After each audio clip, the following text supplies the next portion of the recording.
kicking off 1 year to the next election right here in Keith. Since being pre-selected, I've hit the ground running just like Nadia Clancy for Elder and Lucy Hood for Adelaide have.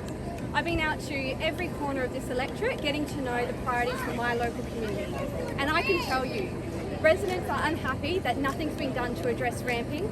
They're unhappy that events are getting cut like the Adelaide 500 when jobs are absolutely vital. And they are unhappy that paid parking is getting introduced to TTP and their local Liberal member is doing absolutely nothing about it. I'm willing to fight for my local community and I'm really looking forward to what the next 12 months brings. But to talk about that more, I'd like to invite Peter Malinauskas up to speak. Thanks, Rhiannon, and thank you for all your hard work out here in the northeastern suburbs of Adelaide. I'm delighted to be joined by the Deputy Leader of the Labor Party, Susan Close, but also two other outstanding female candidates that we've got for the next state election in really important seats that Labor needs to win if we are going to form government. Of course, I'm talking about Nadia Clancy, the candidate for Elder, and also Lucy Hood, the candidate for Adelaide. Honestly, three of the most impressive young women that I've met in my time in the Labor movement, and I've every confidence they'll serve the people of their respective communities, but more importantly the whole state incredibly well in hopefully only 12 months' time. Look, it is only 12 months until the next state election, and I'm excited about what the next 12 months has in front of us, because what it presents is a very substantial opportunity for the people of South Australia to make a decision about where they want to go in the 2020s and beyond. The people of this state have got a choice to make in the next election, and that is who is going to lead them into the future, not just in the early 2020s, but also up until 2026, very close to the 2030s. And what that demands is a bold policy vision for the future of our state. COVID-19 has taught us a lot. Firstly, it's taught us that as South Australians, when we come together, there is nothing that we can't achieve. And under the leadership of Grant Stevens and Nicola Spurrier, we've had an extraordinary response to COVID-19 in terms of our health response. But we also know that we've got lots of work to do. We do start the COVID-19 recovery phase at the bottom of the pack. South Australia's got the worst unemployment rate in the nation, the worst youth unemployment rate in the nation.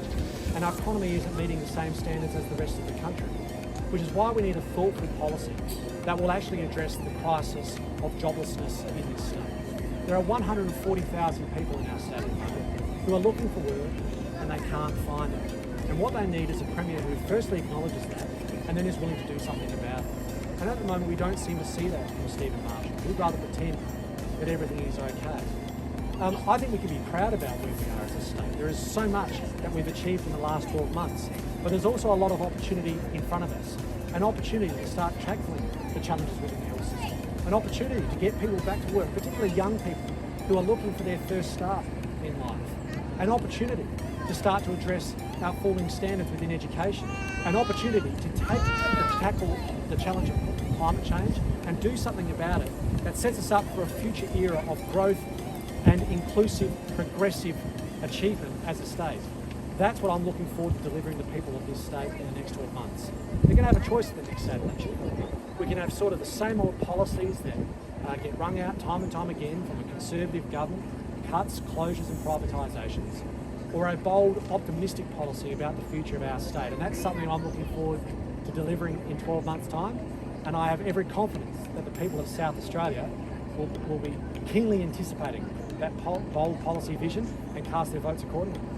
What do you think it says to people who are sitting in ambulances for hours, sitting in EDs for days, the government's keynote policy so far is a sparkling stadium in the centre? Yeah, I was a little surprised that Stephen Marshall decided to announce a $700 million basketball stadium as his priority. It's a $700 million basketball stadium is a nice idea, but there is a question about whether or not it's the right priority for the right time. We haven't seen much policy detail when it comes to the basketball stadium, so it's very hard for South Australians to draw a conclusion of it. But what they are wondering is, what is Stephen Marshall doing about having the worst unemployment rate in the country?